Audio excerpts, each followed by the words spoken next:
अच्छा, आज जो चैप्टर है क्लास 9 का जो थर्ड चैप्टर है साइंस का, वो है एटम एंड मॉलिक्यूल।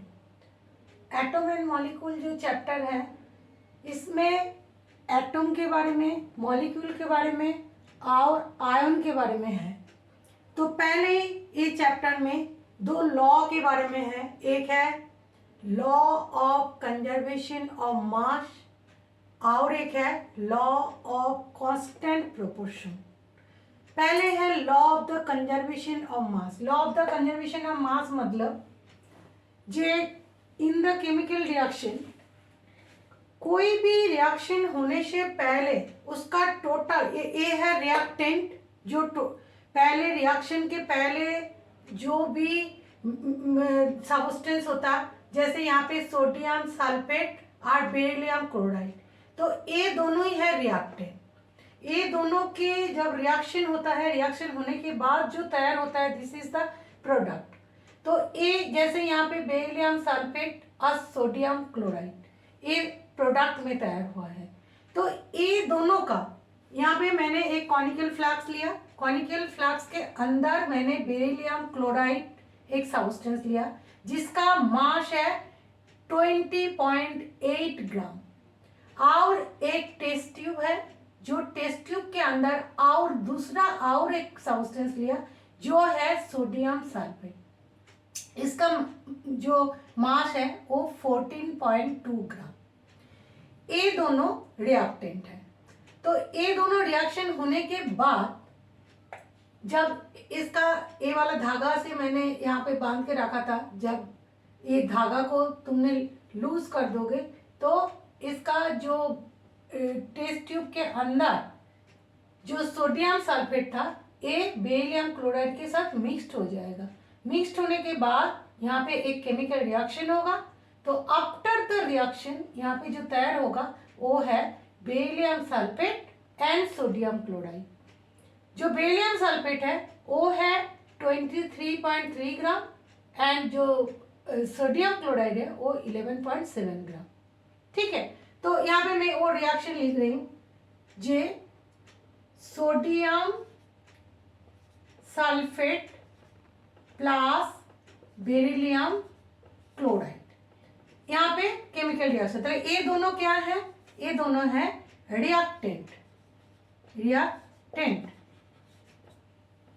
और आफ्टर रिएक्शन, ये दोनों के अंदर जब रिएक्शन हो गया तो जो तैयार हुआ वो है beryllium sulphate plus sodium chloride.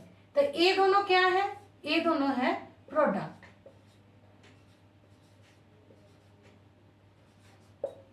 तो ये दोनों रिएक्टेंट का टोटल जो मास था, एक ए था 14.2 ग्राम, ए था 14.2 ग्राम और ए था 20.8 ग्राम।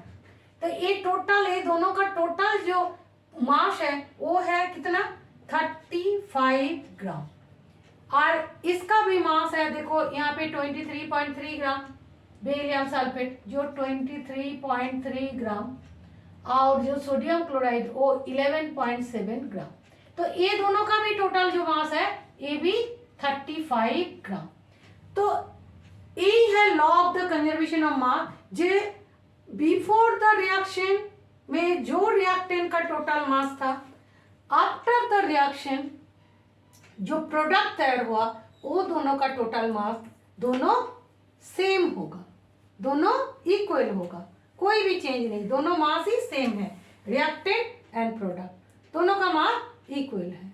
तो this is the law of the conservation of मास। इसका मतलब यही हुआ, जे कोई भी रिएक्शन में कोई भी चेंज नहीं होता ड्यूरिंग द केमिकल रिएक्शन।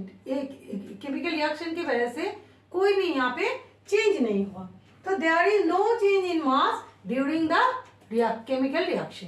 तो इसीलिए इसको बोलते हैं law of the conservation of मास।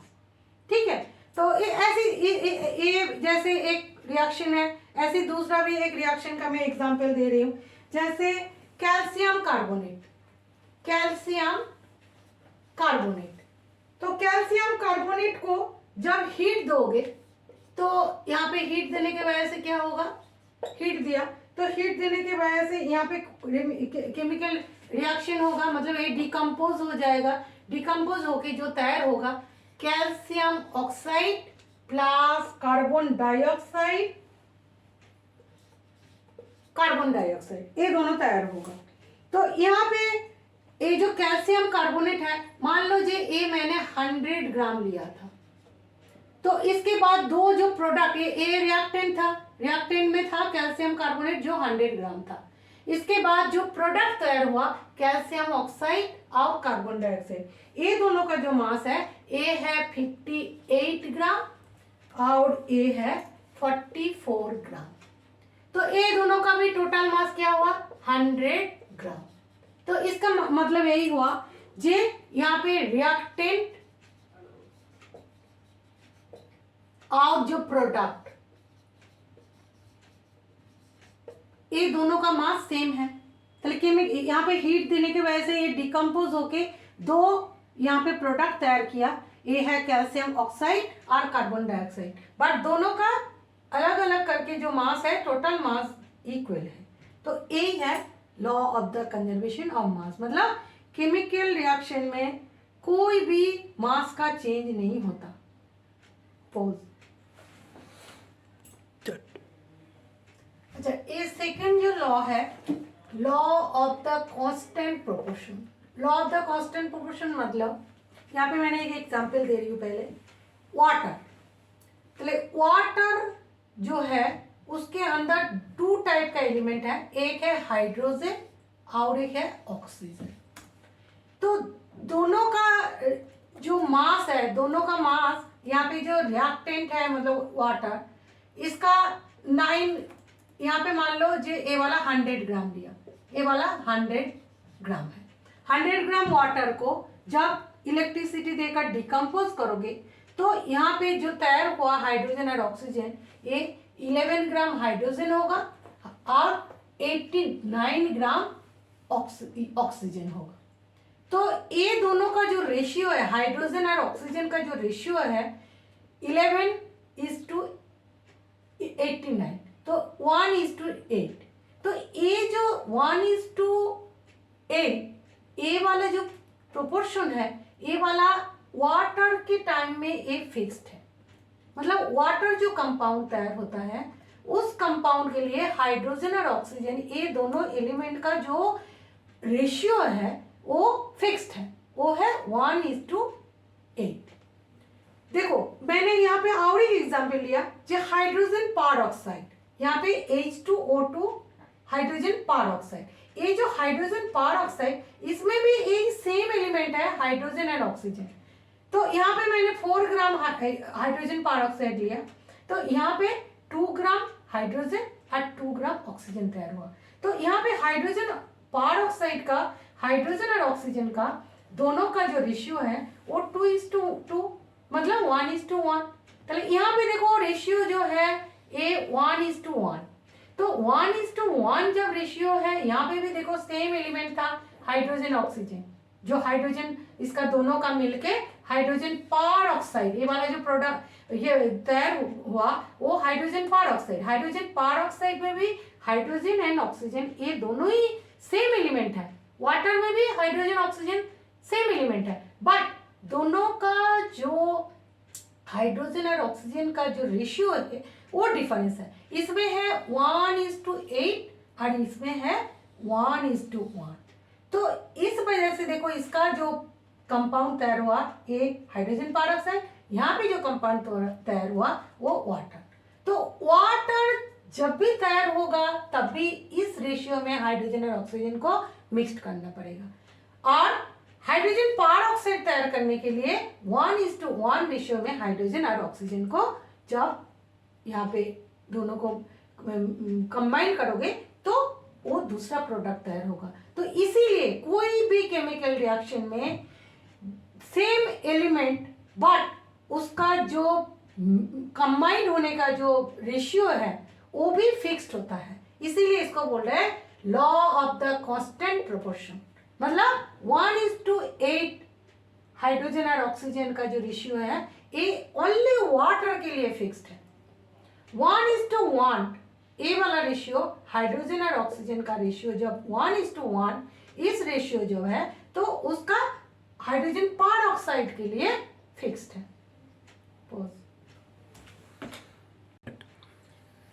अच्छा, इंडियन फिलोसोफर महर्षि कणाद ने प्रपोज किया था जे matter is made of very tiny particle, this is परमाणु। हिंदी में इसको परमाणु ही बोलते हैं, जो है परमाणु बोलते हैं,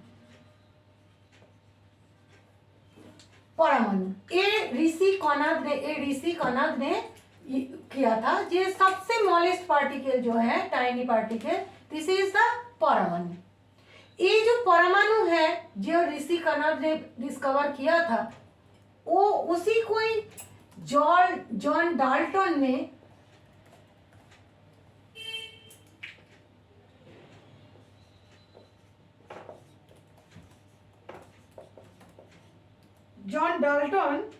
इसी को नेम दिया जो एटम, इसे कोई कॉल्ड इट एटम। ये जो परमाणु है दिस इज द एटम। तो ये जॉन डाल्टन ने इसी को नेम दिया एटम। जो एटम क्या है? इंडिविजुअल।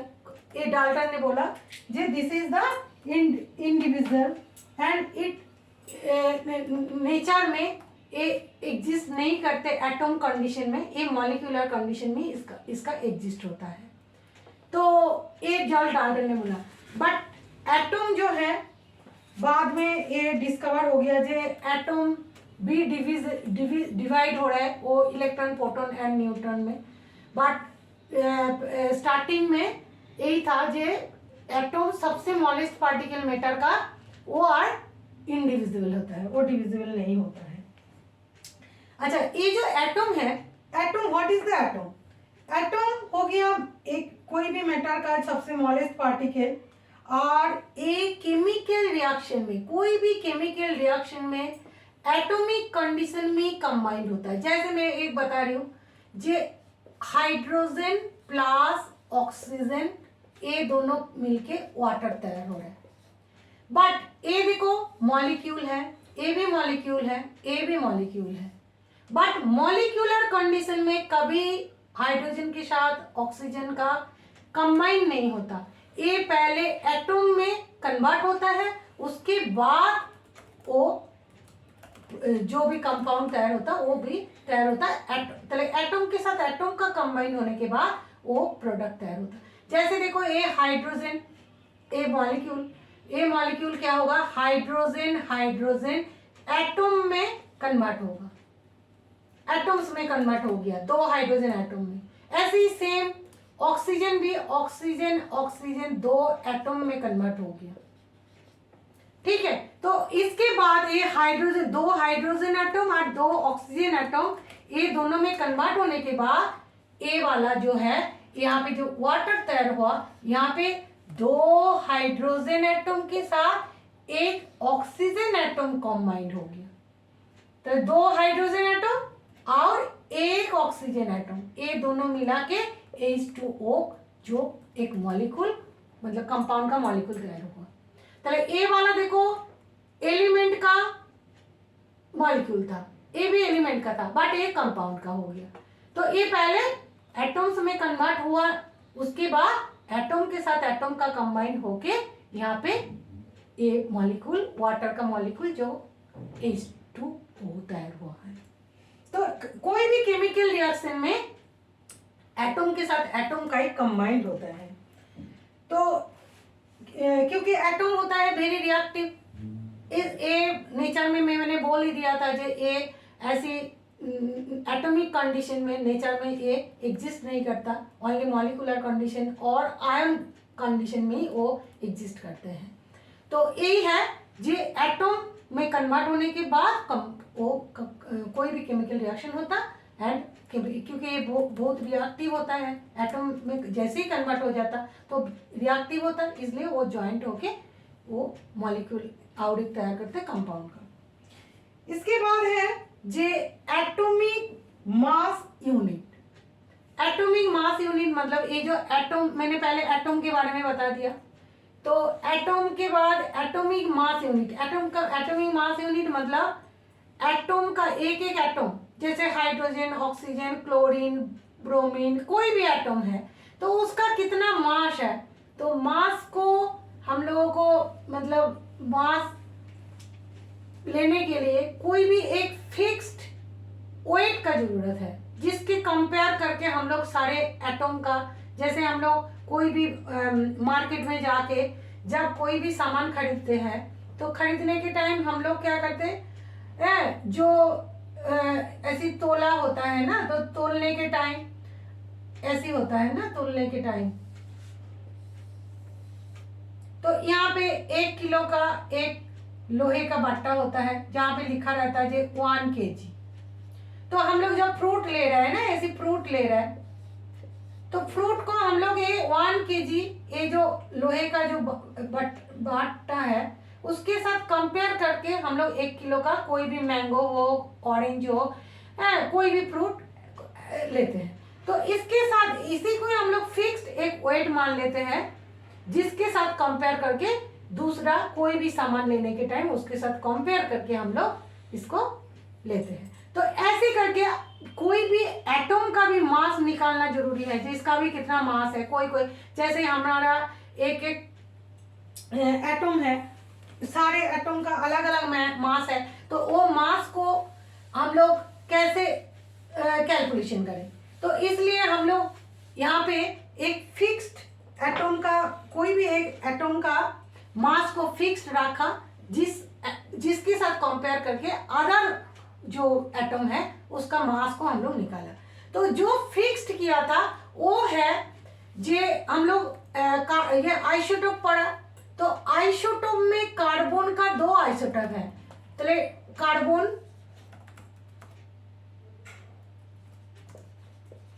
कार्बन जो है C, कार्बन का 2 आइसोटोप है, एक है C, यहाँ पे इसका एक 12 होता है और एक होता है C14, इसका एटॉमिक मास 6 है, एंड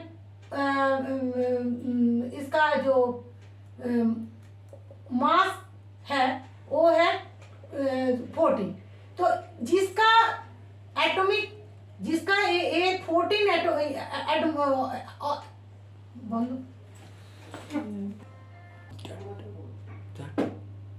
अच्छा, कार्बन जो है, कार्बन एटम का 2 आइसोटोप है, एक है कार्बन 12 और एक है कार्बन 14। तो ये एटॉमिक नंबर 6, दोनों का, कार्बन का एटॉमिक नंबर 6, तो AB6 और मास नंबर जो है एक में 12 और एक में 14। तो इसीलिए दोनों का अलग अलग मास नंबर होने की वजह से एक दूसरे का आइसोटोप होता है, जिसका एटॉमिक नंबर सेम है बट मास नंबर डिफरेंस होता है। This is the isotope. तो हम लोग ये जो 12 वाला आइसोटोप है, इसका जो मास है, इसका 112, चले 112 ऑफ कार्बन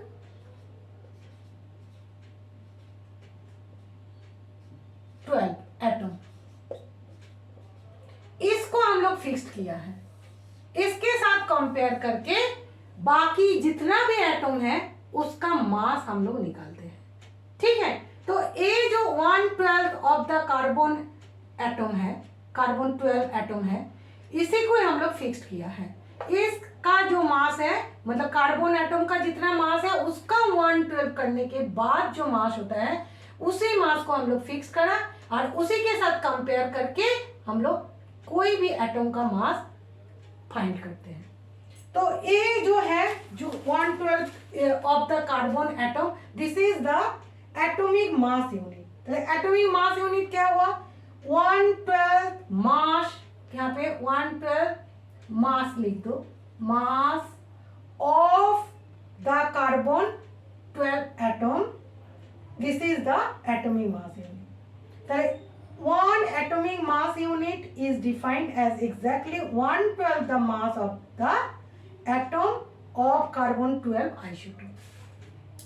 और इस ए हो गया तुम्हारा ये जो 112 मास of the carbon 12 atom, this is the atomic mass unit, this is the atomic mass unit, this is the atomic mass unit. इसको 1 U देकर हम लोग डिनोट करते हैं। इसके बाद और एक है जो relative atomic mass, relative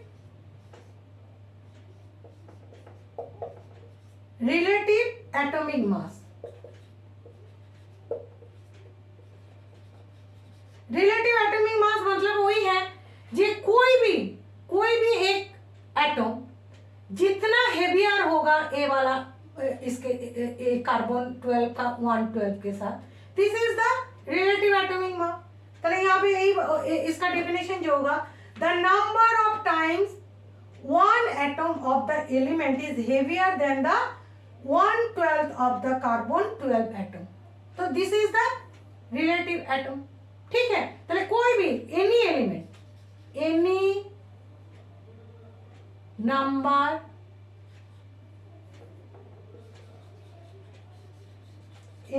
the number of times, the number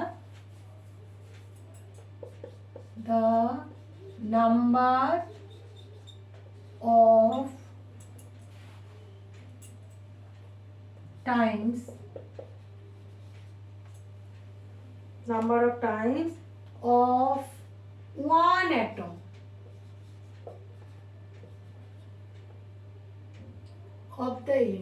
of the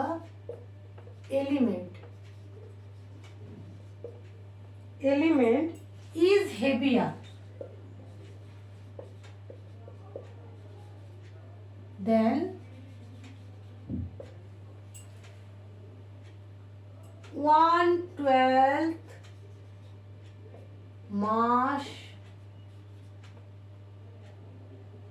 of carbon 12 atom. This is the relative atomic mass.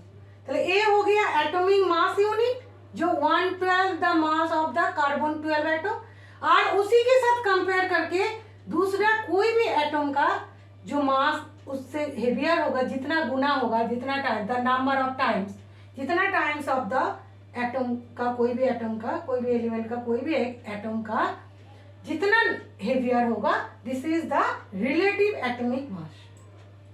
तो ये हो गया एटम, पहले एटम के बारे में मैंने बता दिया, उसके बाद एटॉमिक मास यूनिट, उसके बाद रिलेटिव एटॉमिक मास।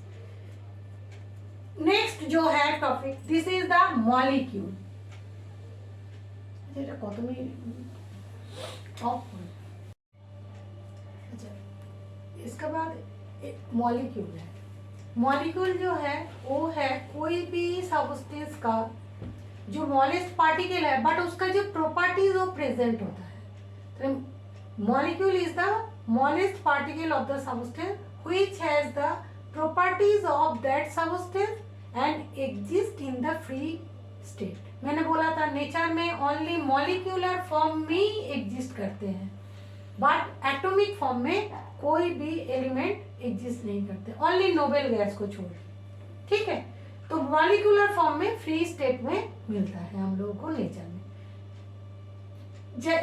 जो मॉलिक्यूल्स हैं वो 2 टाइप का होता है, जैसे एक एलिमेंट का मॉलिक्यूल मिलता है और एक कंपाउंड का मॉलिक्यूल मिलता है। जो एलिमेंट है वो क्या होता है, जैसे यहाँ पे मैंने दिखाया H2 hydrogen molecule, O2 oxygen का मॉलिक्यूल, क्लोरीन का मॉलिक्यूल।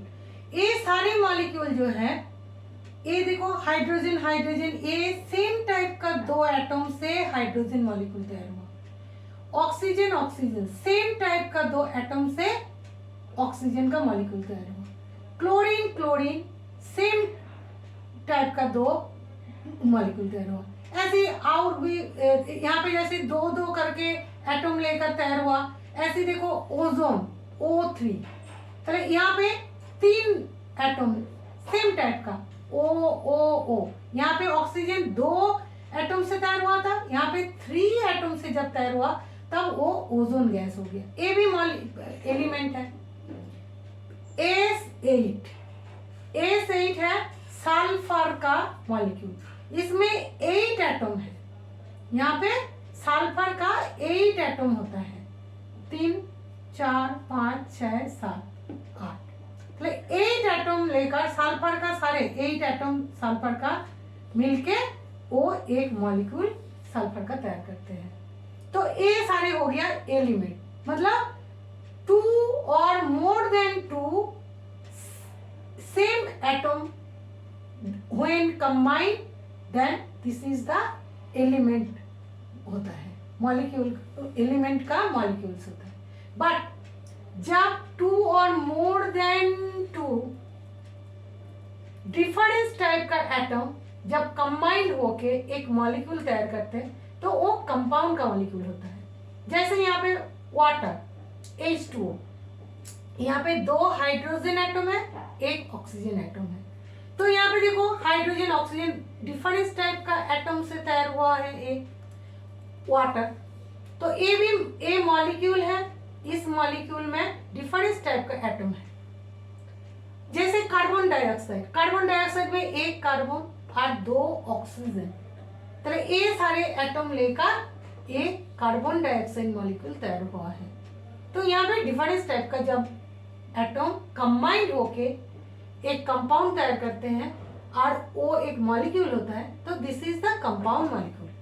तो ये हो गया कंपाउंड मॉलिक्यूल। इसके बाद देखो ये जो एलिमेंट है, एलिमेंट का देखो कभी 2 एटम से एक मॉलिक्यूल तैयार हो रहा है, कभी 3 एटम से, कभी 8 एटम से।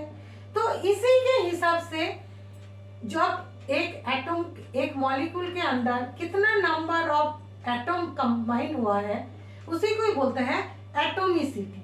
एटोमिसिटी मतलब number of atoms combined and make molecule। तो एक मॉलिक्यूल के अंदर जितना नंबर ऑफ एटम्स होता उसी को बोलते हैं एटोमिसिटी। तो इसी हिसाब से हम लोग एटोमिसिटी को, जैसे जब 1 एटम से तैयार हुआ, जैसे मैक्सिमम टाइम जो मेटल होता है, जैसे सोडियम मेटल, एल्युमिनियम मेटल, ये सारे मेटल ओनली 1 एटम से ये मॉलिक्यूल तैयार होता है। और है नोबेल गैस, जैसे तुम्हारा आर्गन, नियन, हीलियम, ये जो है नोबेल गैस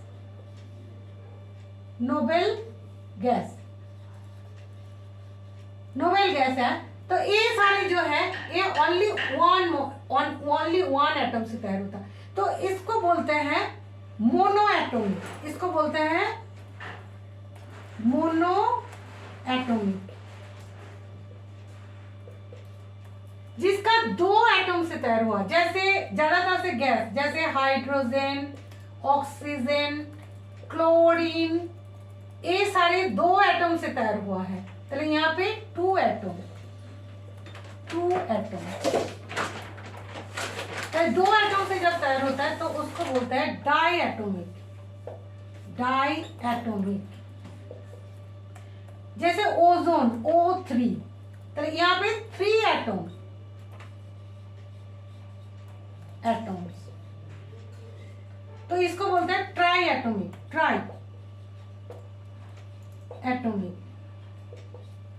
और मोर देन 4 को भी, जैसे P4, S4, तो A4 है तो इसको टेट्राएटॉमिक, 4 एटम। और मोर देन 4 तो पॉली होगा, पॉलीएटॉमिक, पॉलीएटॉमिक। एटॉमिक, जैसे A8 ए पॉली एटॉमिक। तो इसी हिसाब से हम लोग एटॉमिसिटी को देखते हैं, जब कौन सा एक एटम से तैयार, 2 एटम से, 3 एटम से, 4 एटम से, मोर देन 4, तो उसी हिसाब से मोनोएटॉमिक, डायएटॉमिक, ट्राइएटॉमिक, टेट्रा, पॉली। तो ये एटॉमिसिटी के हिसाब से हम लोग इसको क्लासिफिकेशन करते हैं मॉलिक्यूल को। तो ये सारे एलिमेंट का ही होता है, ये एलिमेंट के सारे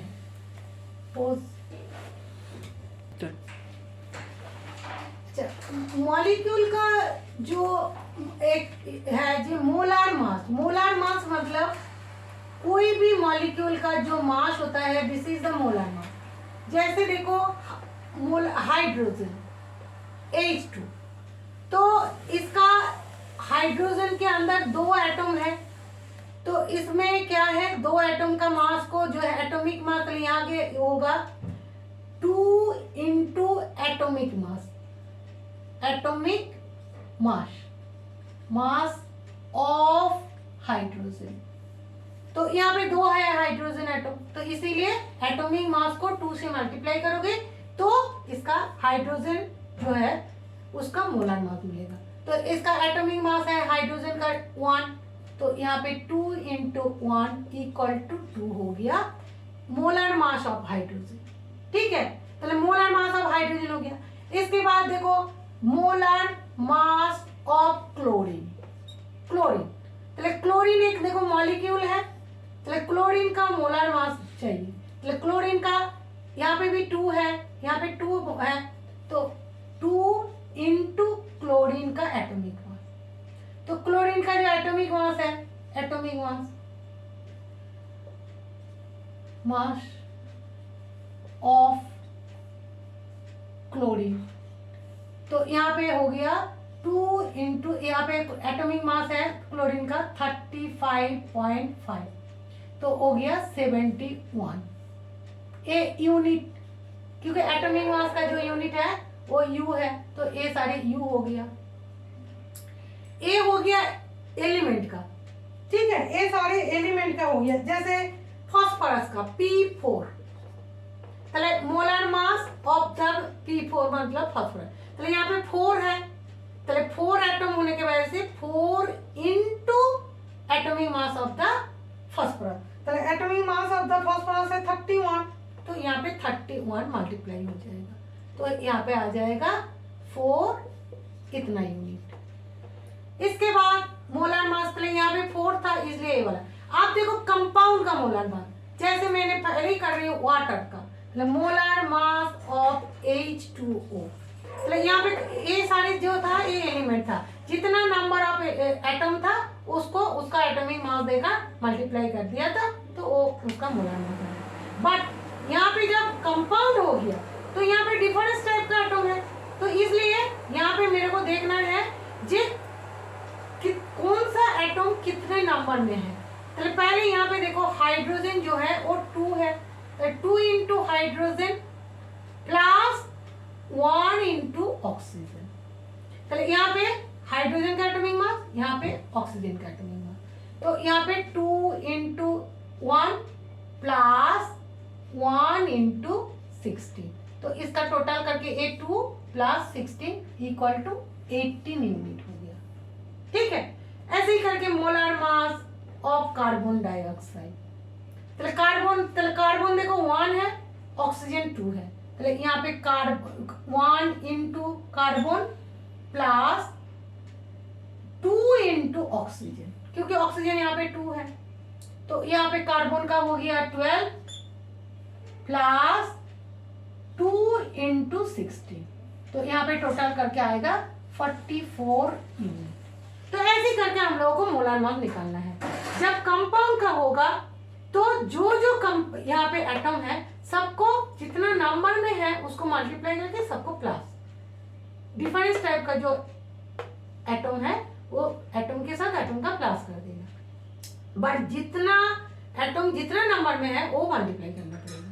तो जैसे यहाँ पे ऑक्सीजन था 2, तो ऑक्सीजन का 2 मल्टीप्लाई किया, कार्बन 1 था तो 1 को मल्टीप्लाई कर दिया, यहाँ पे हाइड्रोजन 2 था 2 को मल्टीप्लाई किया, तो ऐसे करके मोलार मास निकालना है। स्टॉप